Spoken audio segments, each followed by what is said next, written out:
papers this morning are talking about Okorocha's issue yesterday, also lingering developments in the southeast. But gentlemen, I want us to look at that long siege on the residence of Senator Okorocha on Tuesday in Abuja. Mr. Abdul Hamid, what are your thoughts? Yeah, I think it's unfortunate. It is very, very, very unfortunate, and I feel sorry for our country.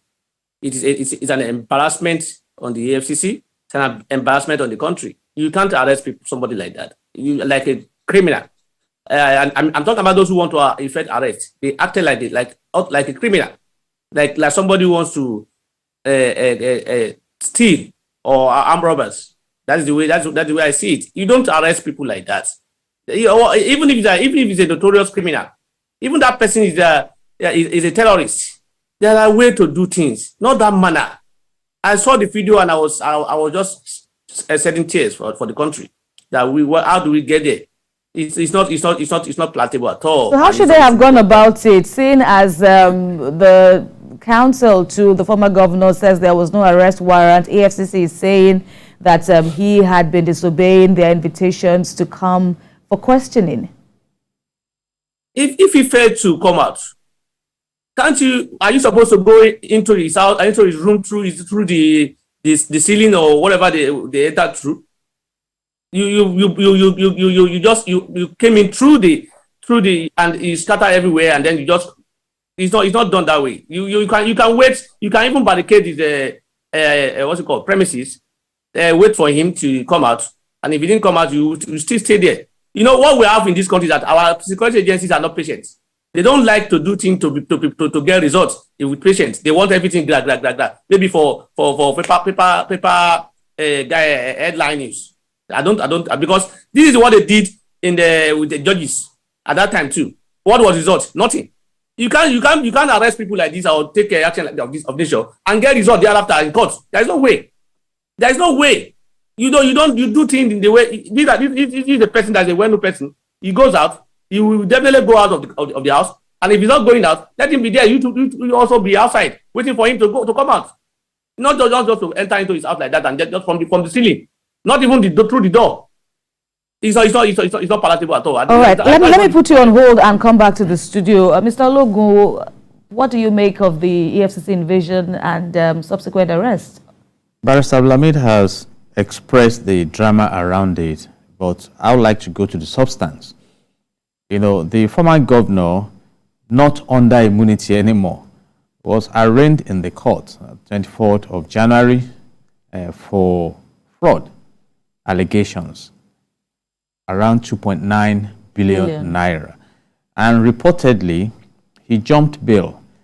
And of course, he has refused to present himself back to EFCC. And when this matter came up in March, I think March 28, the Honorable Justice warned that he will not tolerate not having him in court at the next adjourned date, which is very close by now. And if you look at the siege, about 9 hours, there are several pictures playing out here. Recently, the former Accountant General of the Federation was arrested without any drama. You see, so are we now saying the police should not carry out their functions? The former governor himself knows that under the Constitution, he has the right of presumption of innocence.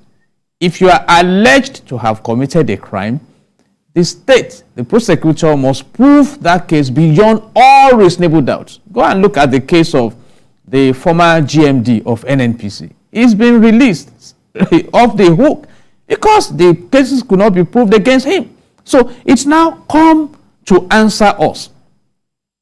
Show up. Okay, what about if at the next adjourned date, he could not be presented in court and the justice throws away the matter? The judiciary will be under fire. So are we now saying some personalities should be so powerful that the police cannot arrest them? So there are several issues here, and I just respectfully want to look away from the drama. Perhaps if he presented himself, we won't have all this. I also have the classical case of the former governor of Ekiti State, Ayodele Fayose. In fact, he went himself. I don't know whether he drove himself or his driver drove him to EFCC with a t-shirt that I'm here for you. He is also in court now. And I think he made some payment to EFCC and promised to, so we need to really protect the justice system we have in the country. And that is my position, because the people will be quick to say some are above the law. No, under the concept of the rule of law, no one is above the law. And that's why I started by tracing it from immunity. The president and vice president, the governor and deputy governors, they have immunity. And now that he's a senator. Now he is no longer a governor. So he should present himself. And by the way, even on the scale of morality and confidence, if I'm sure I have not committed these alleged crimes, I present myself to the police and help the police. They have their vision and their mission. Their vision is to create a safer and more secure environment for economic development and growth, and a safe and secured environment for all citizens. So these are the issues around it. But I know also in another school of thought, there were cases of journalists and other persons, also being targeted as the EFCC remains. I do not endorse that drama. But you see, there are instances when the drama is allowed. You know what I mean? So, and again, I was going to the other schools of thought who may want to bring in ethnicity, whatever sentiments into it. But please, we are just appealing that you need to help the justice system operate effectively. And another lesson, with all the people there shouting and trying to prevent, he was taken away. Are they still with him now? So there are several lessons to learn. And Nigeria is at a critical point now that we must not present the impression that our legal system are not working. And that's why I made the Accountant General is cooling down. I can also come up with several arguments. For example, Magu was removed from office. He has not been prosecuted.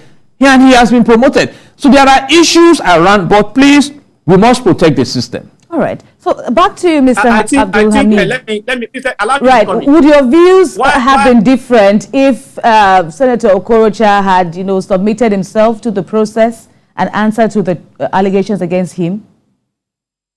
He may have. I want to also condemn the senator for not presenting himself. And if does two wrong make right? No. If Senator Okorocha can be arrested in that manner, what will happen of the common masses in this country? This is a senator, and I'm sure it wasn't yesterday that he jumped in. Wasn't the day yesterday that he jumped in. This is a man that has been going around in a granting interview on TV everywhere. They were not able to arrest him that time. Why must they go into his house and boggle everything and boggle the house, and not even boggle, destroy the house and come in? And that's my issue. I'm not talking about the fact that why jumping bail is proper or is above the law or he has immunity. No, they will not encourage criminality. I call it criminality. That's what they did. What the security agency did is criminal, as far as I'm concerned. There is no law that allows you to arrest in that manner. If a culture can be arrested in that manner, I wonder what to be of a man on the street who is alleged to have committed a small crime. That's what I'm trying to prevent. And while we are also looking at all the angles now, exploring the reactions, Senator Okorocha also said when he made that post on Facebook on Tuesday evening or thereabouts that he's supposed to be among those aspirants to be screened ahead of the primary exercise for the presidential ticket. Is there ground or a valid point now to these arguments as to the possible timing of this invasion? I am forced to agree with him that maybe they are trying to prevent him from attending the primary, because, like I said earlier on, he jumped bail not today, not yesterday. And this man has been going around. He has been attending meetings. He has been going to TV stations to grant interview. So many places. Why was he not arrested in that manner at those places? Why did they not message for him at those places and arrest him? Why are they waiting for him to be in his house, boggle his house, and or not even boggle, destroy the house, enter the house, and then say they are arresting? There is nothing that made me accept that there's any justification for that kind of arrest. Yes, it's not good for him jumping bail. It's not above the law. But the security agencies should also be patient and do their job in the way they should do it, not in that manner. They should not encourage criminality in this country. People should not be doing things that contrary to the law. If the security, as much as the authority is not above the law, the security agencies too are not above the law. So two wrongs are here cannot make a right.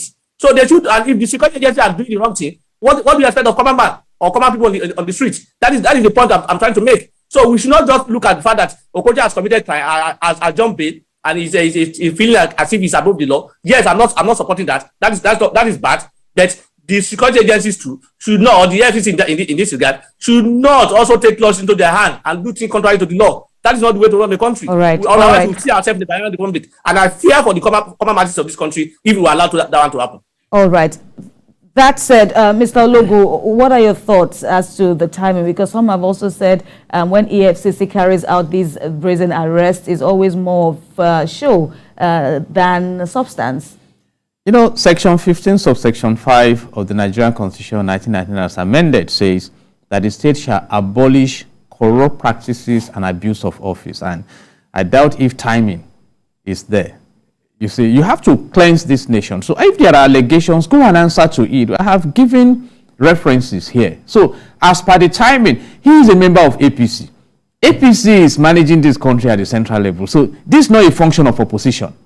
You see, and let's look closely. Exactly, or witch hunting.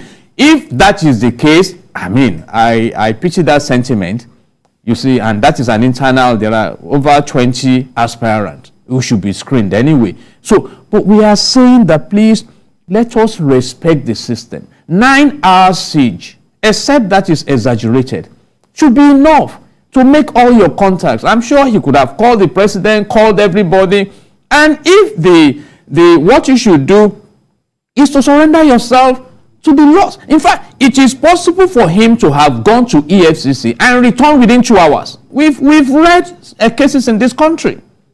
So administrative bail. We don't need this drama. Especially as there is an arrangement. And I mentioned something.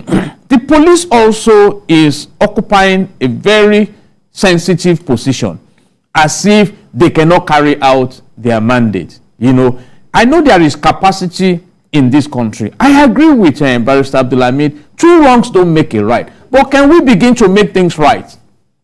I was invited at a time by the police that come tomorrow. I went the same day and I told them I'm busy tomorrow. I won't have time to come. And they looked at it. It was in respect of a third party's matter. And I told them what I knew and I left.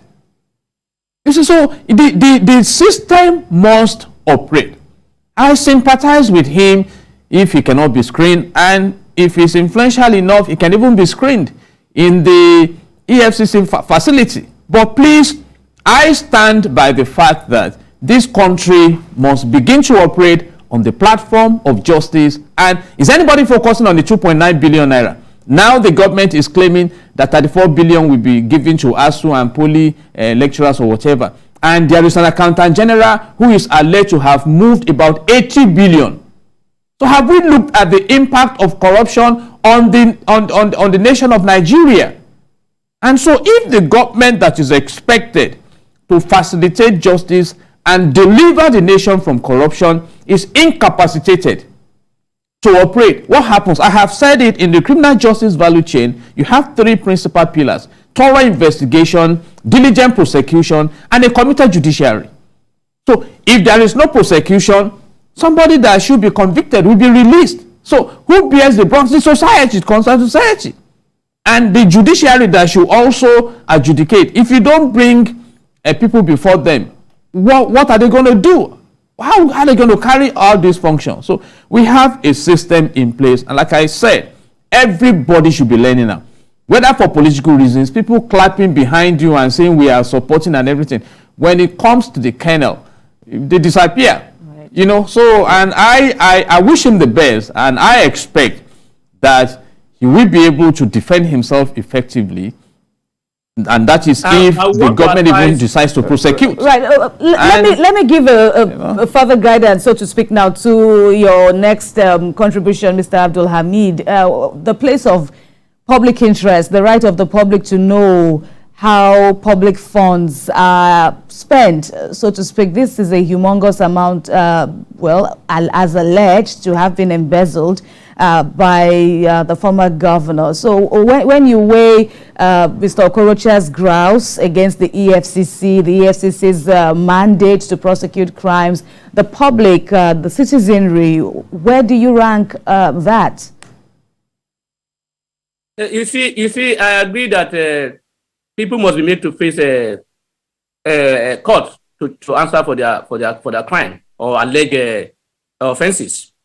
But what I would still maintain is that, look, we are not doing anything to prevent this corruption.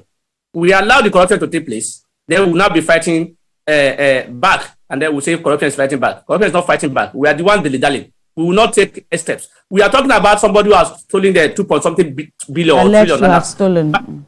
Alleged to have stolen. Yes, thank you. We will not do anything now until the thing drag, and then the evidence cannot be found again, and then the man will run. And let me go back again to Okorocha's case, the manner of arrest. If you are saying he should be arrested anyhow because he refused to, will this man not go for the primary today? Will he not go out today? Why can't they wait for him to go out to attend that primary and then go there and pick him? Must they bug? This is the kind of drama they did that's keeping us where we are today in terms of Nnamdi Kanu. That same drama is the excuse he's giving now. That he ran away because they came to what's it called? He failed his house. So we should afford all this drama. Drama is not what we need. This drama now will make us forget the main merits of the case, and that drama is what we will now be fighting in court now. He will now file an application saying this and that, saying that will drag for a while.